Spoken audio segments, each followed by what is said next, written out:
राधे राधे दोस्तों, हम लोग 2026 की आज से ज्योग्राफी की बुक स्टार्ट करने वाले हैं। देखिए, घटना चक्र का महत्व तो आपको बताना नहीं है। आप लोग सीरियस कैंडिडेट हैं जो 2026 में प्रीलिम देने वाले हैं यूपी पीसीएस का। तो ये तो यूपी पीसीएस के लिए तो रामबाण है, वो भी अन्य एग्जामों के लिए भी रामबाण है। चाहे जौन सा एग्जाम हो स्टेट का, चाहे वो अब आने वाला आरओ भी है और यूपी पीसीएस तो है ही। साथ में जो बीओ की भी वैकेंसी आने वाली है और जो अन्य स्टेट के एग्जाम भी होते हैं उसके लिए भी घटना चक्र बहुत जरूरी होता है। तो आज हम लोग 7 दिन का चैलेंज लेते हुए हम लोग 7 दिन के अंदर पूरी पूरी जो है घटना चक्र जियोग्राफी के पूरी सॉल्व करेंगे। देखिए, आप साथ दीजिएगा तो हम लोग जल्दी से जल्दी कंप्लीट कर पाएंगे, क्योंकि हम लोगों के पास बहुत ज़्यादा समय नहीं है, क्योंकि बहुत मोटी बुक है। अगर हम लोग ये सोचेंगे कि आज नहीं तो कल, आज नहीं तो कल कर लेंगे तो बहुत देर हो जाएगी और ज़्यादा दिन बचे नहीं हैं। और सिर्फ हमें यही नहीं पढ़ना है, अभी हमें हमें हिस्ट्री भी पढ़नी है, अन्य सब्जेक्ट भी पढ़ने हैं। इसलिए हम लोग हर बुक को सिर्फ 7 डे देंगे। 7 डे के अंदर हमें इसको कंप्लीट करना ही हमारा चैलेंज है, क्योंकि हमें एग्जाम को क्लियर करना है। इसके लिए आज से हम लोग भारत का भूगोल स्टार्ट कर रहे हैं। हम लोग इसके साथ साथ 7 दिन के अंदर इसको पूरा कंप्लीट करेंगे। उसमें भारत भी होगा और विश्व का भी होगा, अच्छे से कंप्लीट करेंगे। चलिए, ज़्यादा बात ना करते हुए, आपको तो वैसे तो महत्व पता ही होगा, क्योंकि अगर क्लास देख रहे हैं तो आपको जरूर पता होगा कि कितना जरूरी है घटना चक्र। आज हम लोग जियोग्राफी स्टार्ट करने वाले हैं।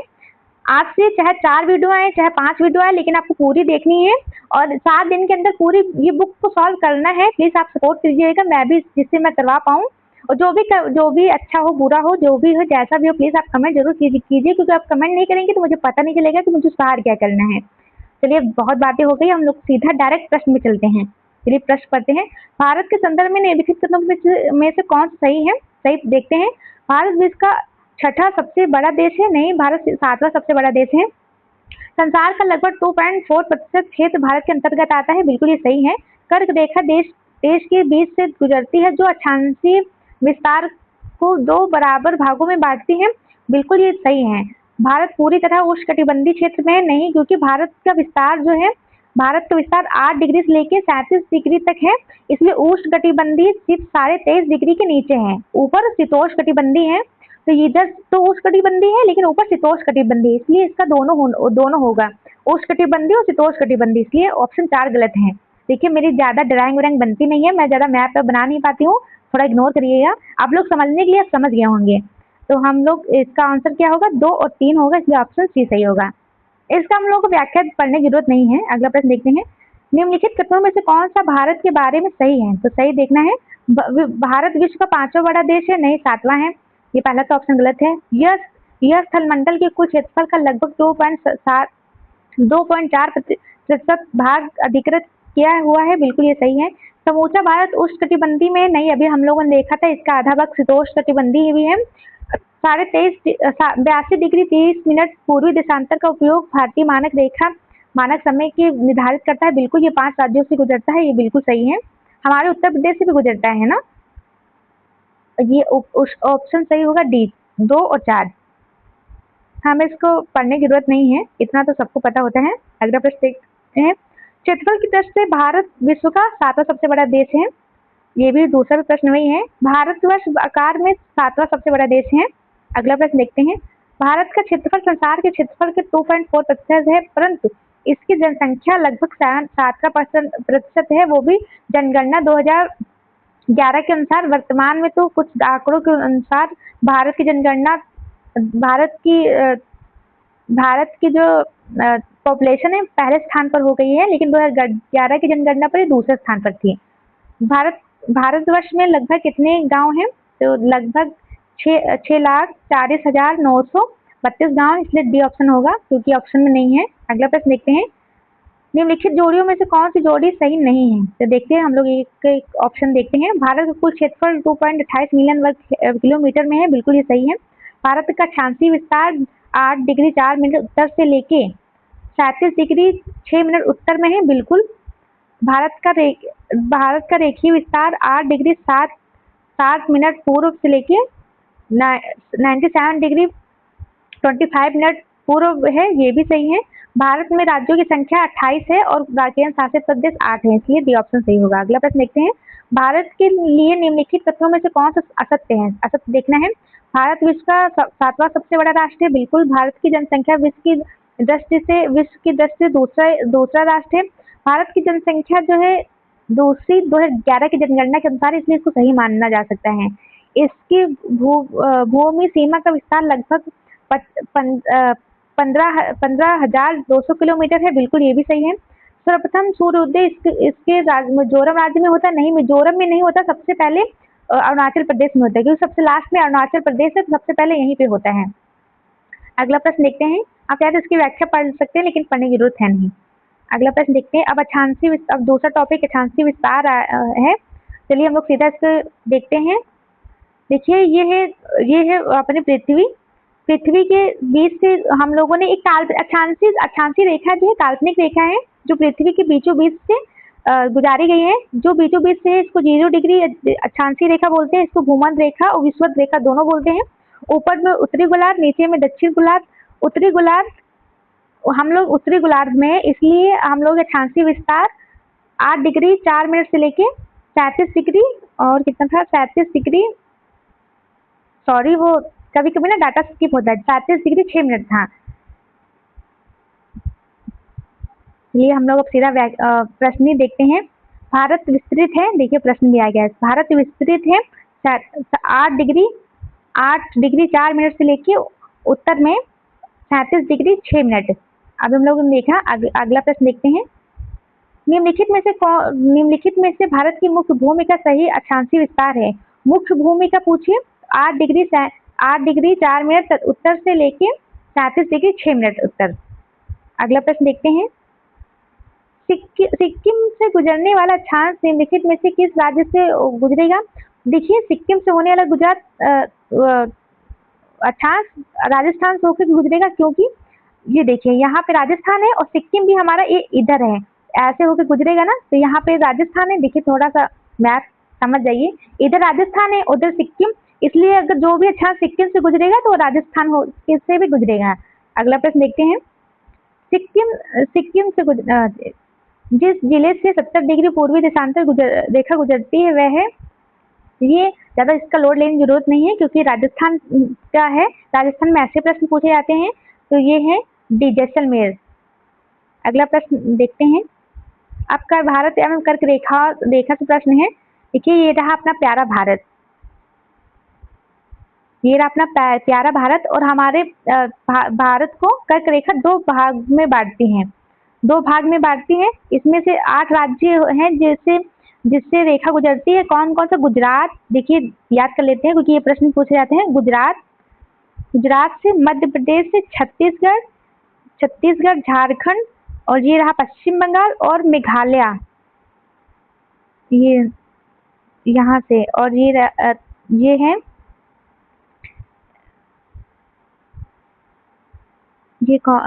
मिजोरम, मेघालय सॉरी मिजोरम से गुजरती हैं, और ये थोड़ी त्रिपुरा से भी गुजर रही है। हम लोग सीधा प्रश्न में चलेंगे। इसकी ट्रिक है मित्र पर गमछा छाड़। ये कुछ महत्वपूर्ण स्थल है जो कर्क रेखा से एकदम पास में से गुजरते हैं। तो सबसे पास गांधीनगर, अगरतला, जंबलपुर, उज्जैन, कोलकाता, नागपुर। इनको याद रखिएगा, कभी कभी ऐसे भी प्रश्न आ जाते हैं, लेकिन पहले पूछे जाते थे, वर्तमान में तो नहीं पूछे जा रहे हैं। अगला प्रश्न देखते हैं। कर्क रेखा किस राज्य से होकर गुजरती है? तो कर्क रेखा इनमें से किसी राज्य से होकर नहीं गुजरती। पहले बिहार से गुजरती थी, लेकिन तब जब बिहार और झारखंड एक थे, लेकिन अब झारखंड अलग हो गया है, इसलिए अब नहीं गुजरती है। हम लोग नीचे देख लेते हैं किस किस से गुजरती है। 8 राज्यों से गुजरती है, याद करिए। गुजरात, राजस्थान, मध्य प्रदेश, छत्तीसगढ़, झारखंड, पश्चिम बंगाल, त्रिपुरा और मिजोरम। मिजोरम तो आप याद रखिए। पश्चिम बंगाल, झारखंड, छत्तीसगढ़, मध्य प्रदेश, राजस्थान, गुजरात, ये तो याद ही हो जाएंगे। अभी जैसे मुझे थोड़ा कंफ्यूजन हो गया था, मैंने मेघालय बोल दिया था, वो गलती से हो गया था। कर्क रेखा किस राज्य से होकर गुजरती है? तो कर्क रेखा वर्तमान में बिहार, अगर बिहार के आगे झारखंड दिया इसलिए बी ऑप्शन सही होगा, अगर ये ना होता तो कोई भी ऑप्शन सही ना होता। अगला प्रश्न देखते हैं। कर्क रेखा निम्नलिखित में से किस राज्य से होकर गुजरती है?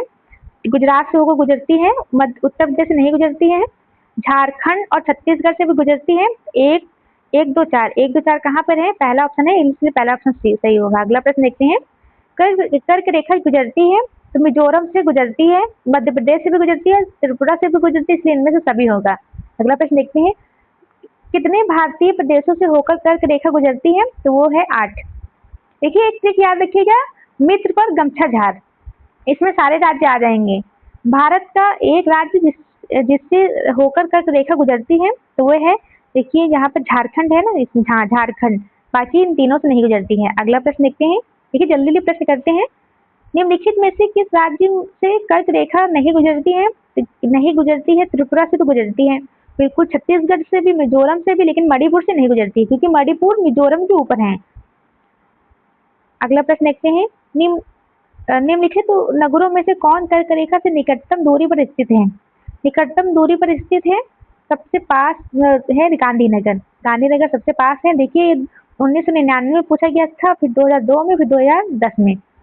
तो ऑप्शन जो भी ऐसे प्रश्न रहते हैं ना वो प्रीवियस ईयर से रिपीट होते हैं, इसलिए अब इसीलिए तो बोलते हैं घटना चक्र लगा के जानी चाहिए। निम्न नगरों में कौन सा कारक कर्क रेखा के निकट है? कर्क रेखा के निकट सबसे ज्यादा है कोलकाता। देखिए कोलकाता सबसे ज्यादा निकट में है। अगला प्रश्न देखते हैं।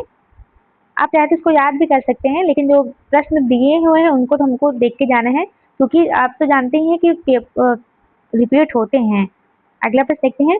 कौन सा महत्वपूर्ण अक्षांश भारत को 2 बराबर भागों में बांटता है? तो कर्क रेखा बांटती है। कर्क रेखा 23 डिग्री 30 मिनट उत्तर कर्क रेखा, और 23 डिग्री 30 मिनट दक्षिण में मकर रेखा। कर्क रेखा को 2 बार कर्क रेखा को 2 बार माही नदी काटती है भारत में। अगला प्रश्न देखते हैं। कर्क रेखा भारत को 2 हिस्सों में बांटती है, बिल्कुल सही है। कर्क रेखा भारत में अंतरराष्ट्रीय सीमा रेखा को 2 हिस्सों में बांटती है। अंतरराष्ट्रीय सीमा रेखा को 2 हिस्सों में बांटती है। तो ये थोड़ा सा डाउटफुल लग रहा है। और अगला देखते हैं। भारत का पूर्व पश्चिमी अधिकांश विस्तार कर्क रेखा के साथ है? नहीं, ऐसा भी नहीं है। भारत में सबसे पूर्वी और सबसे पश्चिमी बिंदु को जोड़ने वाली रेखा कर्क रेखा के उत्तर में स्थित है। बिल्कुल ये उत्तर में स्थित है, बिल्कुल सही है। 1 और 4 सही है, क्योंकि देखिए ये रहा अपना प्यारा भारत, तो कर्क रेखा लगभग यहाँ जाती है, लेकिन जो है जो उत्तर में जो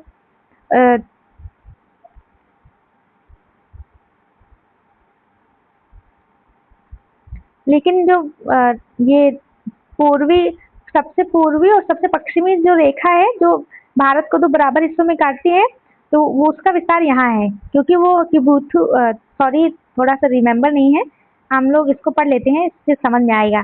कर्क रेखा अर्थात 23 डिग्री 30 मिनट उत्तरी अक्षांश रेखा भारत के लगभग बीचों बीच में से होकर गुजरती है, अर्थात ये भारत को 2 भागों में हिस्से में बांटती है। भारत का पूर्वी और सबसे पश्चिमी बिंदु को जोड़ने वाली रेखा कर्क रेखा के उत्तर में स्थित है, ये बात सही है। कर्क रेखा भारत के अंतर्राष्ट्रीय सीमा 2 रेखाओं को 2 हिस्सों में नहीं बांटती है। भारत का पूर्वी पश्चिम में अधिक विस्तार कर्क रेखा के साथ साथ नहीं है। अगला प्रश्न देखते हैं। 2023 में पूछा गया था झारखंड में।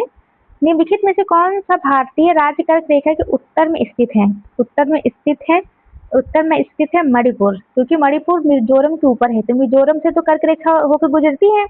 झारखंड से, त्रिपुरा से भी, तो इससे मिजोरम से ऊपर मणिपुर है, इसलिए मणिपुर उत्तर में होगा, इसलिए मणिपुर सही होगा। जून माह में निम्न स्थानों में से कहाँ पर दिन की अवधि अधिकतम होगी?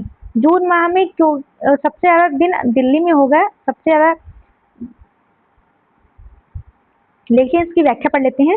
सूर्य के उत्तरायण होने के बाद से ही उत्तरी गोलार्ध में दिन की अवधि बढ़ती है। 21 जून एवं उसके निकटतम तिथि में सूर्य उत्तरायण स्थित के सर्वोच्च बिंदु कर्क रेखा पर होता है। इस समय उत्तरी गोलार्ध में दिन की अवधि सर्वाधिक एवं रातें सबसे छोटी अवधि की होती हैं। कर्क रेखा से उत्तर दिनों की अवधि तेजी से बढ़ती है। दिल्ली की स्थिति उपयुक्त विकल्पों में सबसे उत्तर में है, अतः यह दिन की अवधि अधिकतम होगी। अगला प्रश्न देखते हैं। आप समझे, क्योंकि दिल्ली 23.5 डिग्री के पास पड़ती है, 23.5 डिग्री जो रेखा कर्क रेखा के पास पड़ती है, और जो है सूर्य जो उत्तरायण होते हैं तो कर्क रेखा पर सीधा चमकते हैं, इसलिए दिन ज़्यादा लंबा होता है, क्योंकि रोशनी ज़्यादा रहेगी तो दिन ज़्यादा लंबा रहेगा। इसके कारण इधर मध्य भारत में ज़्यादा लंबा दिन होता है 21 जून के आसपास। इसलिए वो उस ऑप्शन में दिल्ली पास में था, क्योंकि दिल्ली कर्क रेखा के पास में है, इसलिए वहाँ पे सबसे ज़्यादा लंबा दिन होगा। अगला प्रश्न देखते हैं, निम्नलिखित में से कौन सा शहर कर्क रेखा से सबसे निकट स्थित है? इसमें जम्बलपुर सबसे पास में स्थित है, जम्बलपुर। अगला प्रश्न देखते हैं, निम्नलिखित भारत की नदियों में कौन कर्क रेखा का 2 बार पार करती है? अभी हमने बताया था, माही नदी भारत को कर्क रेखा को 2 बार काटती है। माही नदी कर्क रेखा को 2 बार पार करती है। यह मध्य प्रदेश से उद्गमित होकर राजस्थान और गुजरात में प्रवाहित होती है, होते हुए खंबात की खाड़ी में गिरती है। अब हम लोग मानक समय रेखा देख लेते हैं। भारत मानक समय IST जो 82.30 पूरब देशांतर से लिया जाता है। चलिए हम लोग इसको सीधा प्रश्न ही देख लेते हैं इसके। ये देखिए, पहले एक बार देख तो लीजिए। ये रहा 82.23 पूर्वी देशांतर। ये 5 राज्यों से होकर जाती है, अपने इलाहाबाद से, नैनी के पास से, और उत्तर प्रदेश, फिर इसके बाद छत्तीसगढ़, उड़ीसा और आंध्र प्रदेश और मध्य प्रदेश को एकदम थोड़ा सा छूती है, इसलिए आप ध्यान रखिए मध्य प्रदेश भी है। आप याद कर लीजिए, उत्तर प्रदेश, मध्य प्रदेश, छत्तीसगढ़, उड़ीसा और आंध्र प्रदेश, 5 राज्यों से होकर 82.5 पूर्वी देशांतर रेखा जो गुजरती है। अगला हम लोग आगे देखते हैं। हम लोग इसका सीधा से प्रश्न जल्दी सॉल्व कर लेंगे। निम्नलिखित तथ्यों पर विचार कीजिए। मुख्य भूमि भारत का क्षांशीय और देशांतरी विस्तार लगभग 30 डिग्री है, बिल्कुल सही है। गुजरात से अरुणाचल प्रदेश के बीच 2.5 घंटे का अंतर है। नहीं, गुजरात से अरुणाचल प्रदेश के बीच का अंतर 2 घंटे का, ना कि 2.5 घंटे का है, इसलिए ऑप्शन 2 गलत होगा। 82.30 पूरब भारत की मानक देशांतर रेखा है, तो ये बिल्कुल सही है। मानक देशांतर रेखा के समय को भारत के लिए मानक समय माना जाता है, तो ये भी सही है। 1 और 2 सही है, 1 और 2, 4 सही है, बाकी 2 गलत हैं। तो 2 कहाँ पे गलत है? बी। 1 सही है और 2 गलत है, बाकी 3 और 4 सही हैं। अगला प्रश्न देखते हैं। आप चाहें तो उसकी व्याख्या पढ़ सकते हैं, लेकिन व्याख्या पढ़ने की जरूरत नहीं है। अगला प्रश्न देखते हैं। हम लोग जो ऑप्शन गलत था सिर्फ उसको पढ़ लेते हैं। गुजरात एवं अरुणाचल प्रदेश के अंतिम छोर के इस बीच स्थानीय समय में 117 मिनट 12 सेकंड अर्थात लगभग 2 घंटे का अंतर है। अगला प्रश्न देखते हैं। देखिए, कभी कभी होता है ना कि थोड़ा टंग स्लिप हो जाती है, तो प्लीज मुझे क्षमा कीजिए और प्लीज थोड़ा कोऑपरेट कर लीजिए। अगला प्रश्न देखते हैं। जब भारतीय मानक समय के यामोत्तर पर अर्धरात्रि है, यह स्थान पर सुबह का 6 बजता है। उस स्थान की अवस्थिति जिस यामोत्तर पर है वह है, इसका डायरेक्ट ऑप्शन देखते हैं। 172.30 पूर्व। आप इसकी व्याख्या देख लीजिएगा। अगले प्रश्न पर बढ़ते हैं। गुजरात के सबसे पश्चिम गांव और अरुणाचल प्रदेश के सबसे पूर्वी छोर पर स्थित वालांग के समय के बीच अंतर है, तो 2 घंटे का अंतर है, इसलिए ऑप्शन बी सही होगा। अगला प्रश्न देखते हैं। निम्न कथनों पर विचार कीजिए। जम्बलपुर की देशांतर रेखा इंदौर व भोपाल की देशांतर रेखाओं के बीच है। नहीं, ऐसा नहीं है। जम्बलपुर और दूसरा देखते हैं। औरंगाबाद का अक्षांश वडोदरा व पुणे के अक्षांश के बीच है, तो ये सही है। बेंगलुरु की अवस्थिति चेन्नई की तुलना में अधिक दक्षिणतम है, तो ये भी सही है, इसलिए सही ऑप्शन है। देखिए, ये IS3 में 2003 में पूछा गया था। वैसे तो फिलहाल तो ऐसे सवाल नहीं पूछे जाते हैं, लेकिन क्या पता कोई आए और कोई ऐसे सवाल पूछ के चला जाए। हम लोग इतना डीप से तो नहीं पढ़ते हैं। अगला प्रश्न देखते हैं। निम्नलिखित में से कौन सा शहर भारतीय मानक समय देशांतर के निकट है? सबसे निकट रीवा है। इस ऑप्शन में सबसे निकट रीवा है, फिर सागर, फिर उज्जैन, फिर होशंगाबाद। अगला प्रश्न देखते हैं।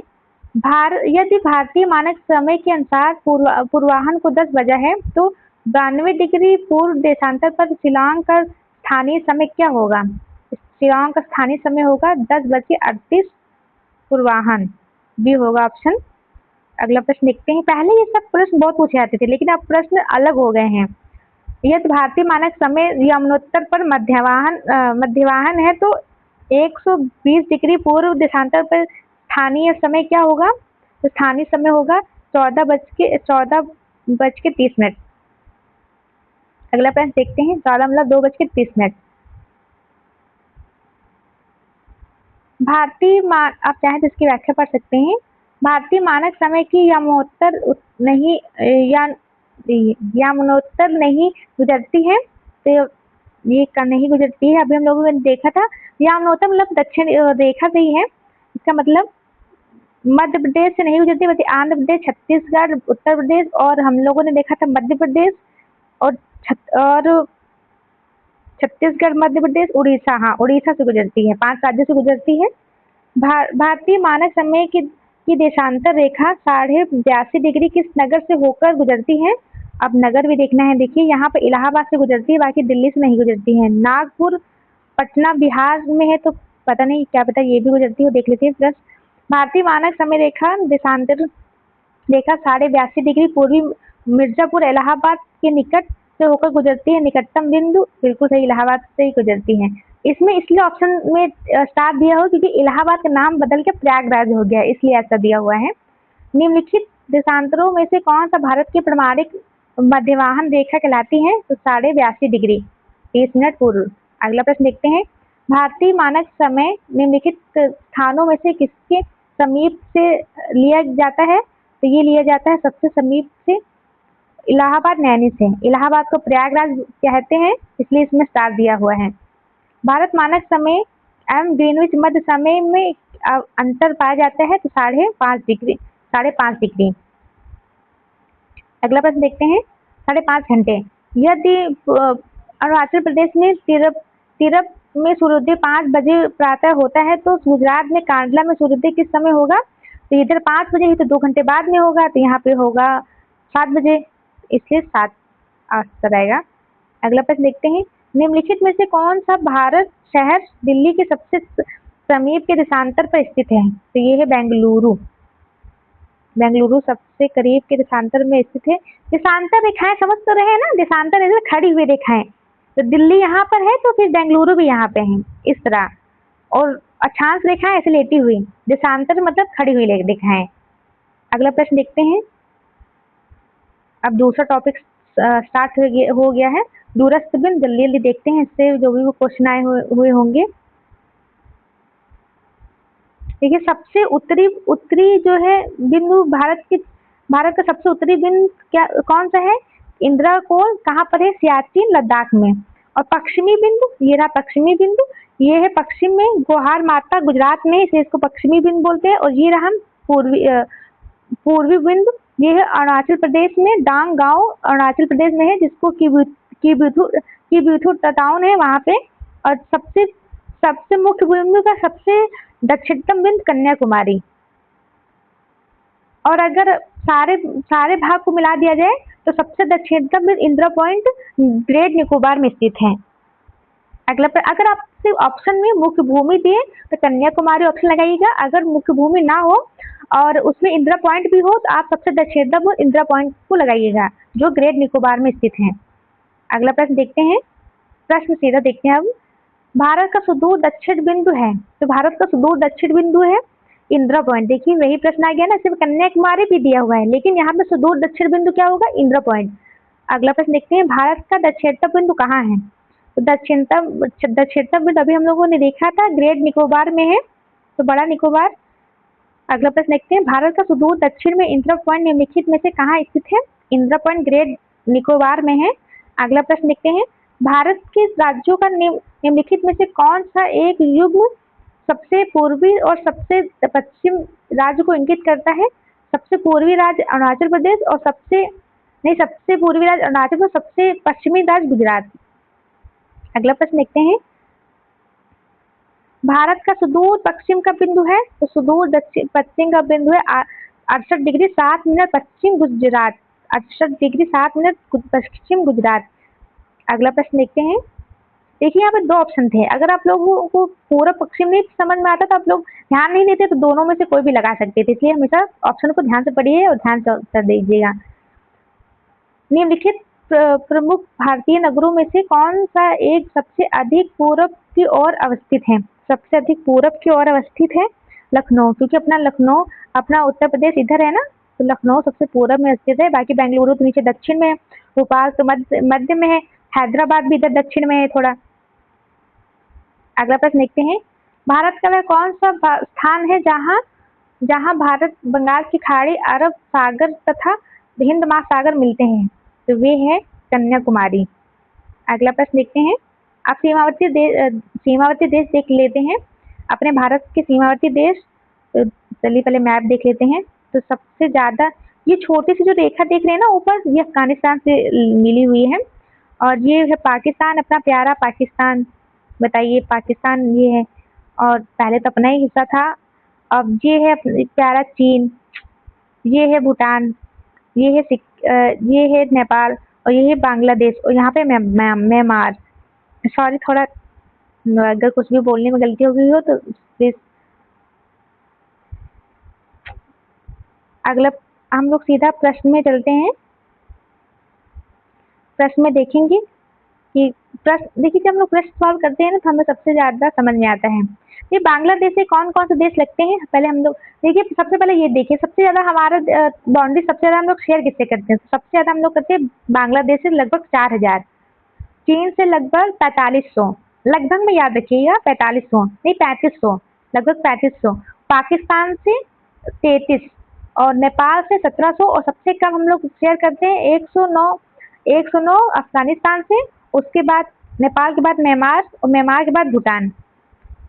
अब अफगानिस्तान से तो सिर्फ एक राज्य लगता है, वो भी लद्दाख, और भूटान से सिक्किम, पश्चिम बंगाल, अरुणाचल प्रदेश और असम, 4 राज्य भूटान से लगते हैं। और म्यांमार से अरुणाचल प्रदेश, नागालैंड, मणिपुर, मिजोरम। नेपाल से उत्तराखंड, उत्तर प्रदेश भी लगता है, बिहार, पश्चिम बंगाल, सिक्किम। और पाकिस्तान से तो लद्दाख, जम्मू कश्मीर, पंजाब और राजस्थान, गुजरात, ये भी लगते हैं। और चीन से लद्दाख तो लगता ही है, हिमाचल प्रदेश, उत्तराखंड, सिक्किम, अरुणाचल प्रदेश, और बांग्लादेश से पश्चिम बंगाल, असम, मेघालय, त्रिपुरा, मिजोरम। तो सबसे ज्यादा तो कंफ्यूजन यहाँ हो गया बांग्लादेश में, इसलिए बांग्लादेश को जरूर याद रखिए। उसको पश्चिम बंगाल तो है ही, साथ में असम और मेघालय और त्रिपुरा, मिजोरम भी हैं। अगला प्रश्न देखते हैं। देखिए अगर मुझसे कोई बोलने में गलती हो जाती है तो प्लीज मुझे थोड़ा सा क्षमा कर दीजिएगा, क्योंकि बोलने में बहुत, मैं पढ़ती सही हूँ, मैं बताना भी सही चाहती हूँ, लेकिन कभी कभी होता है ना कि वो हो जाता है कि गलत उत्तर आ जाते हैं। आप चाहे तो लद्दाख का देख लें। लद्दाख से 3 देश मिलते हैं, पाकिस्तान, अफगानिस्तान, चीन। उत्तराखंड से चीन और नेपाल, पश्चिम बंगाल से बांग्लादेश, नेपाल और भूटान, सिक्किम से नेपाल, चीन और भूटान, असम से बांग्लादेश और भूटान, क्योंकि भूटान के नीचे ही असम है। और अरुणाचल प्रदेश से चीन, म्यांमार और भूटान। मिजोरम से बांग्लादेश और म्यांमार लगता है। चलिए अब सीधा हम लोग इसका प्रश्न ही करेंगे सीधा।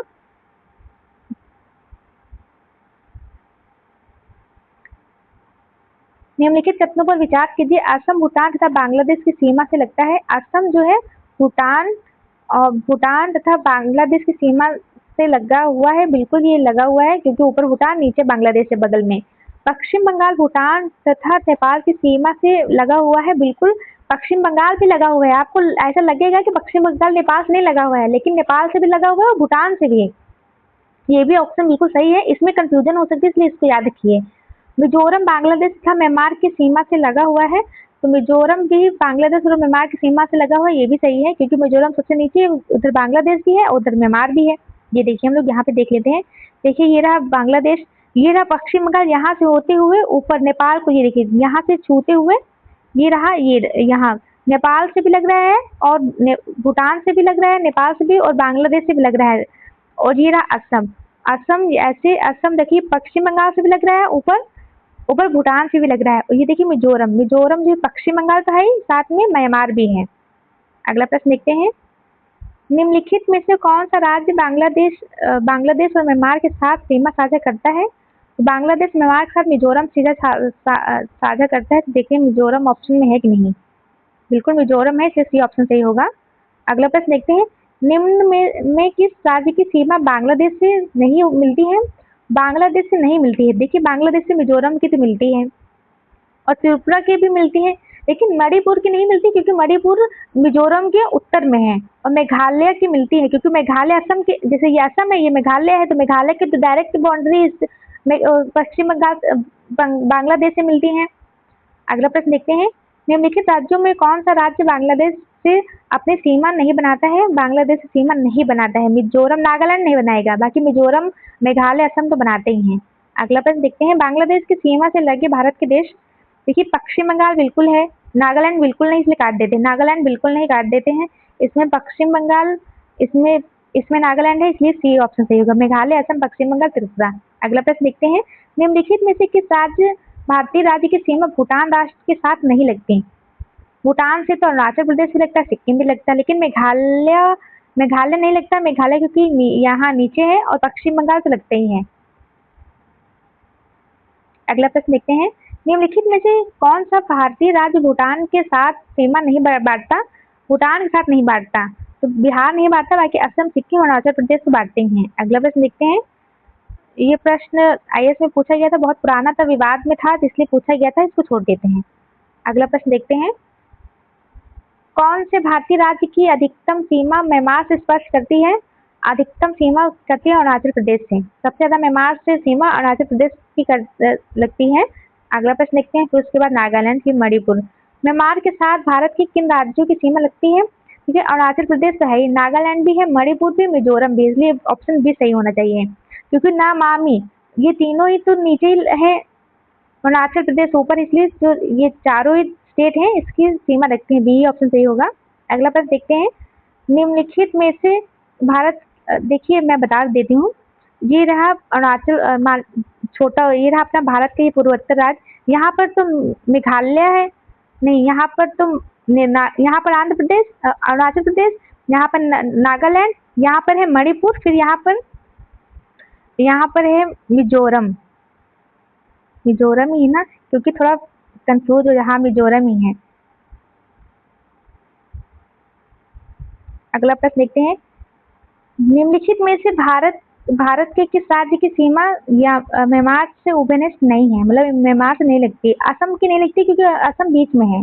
असम की सीमा बांग्लादेश से लगती है, भूटान से लगती है, लेकिन म्यांमार से नहीं लगती है। बाकी अरुणाचल प्रदेश, नागालैंड, मणिपुर और मिजोरम की लगती है। अगला प्रश्न देखते हैं, भारत के निम्नलिखित राज्यों में के समूहों में से कौन सा समूह पाकिस्तान से सीमा बनाता है? तो पाकिस्तान से पंजाब भी बनाता है, जम्मू कश्मीर, राजस्थान और गुजरात, तीनों ही चारों ही बनाते हैं। अगला प्रश्न देखते हैं, अब तो जब से जम्मू कश्मीर अलग हो गए तब से लद्दाख भी लगता है।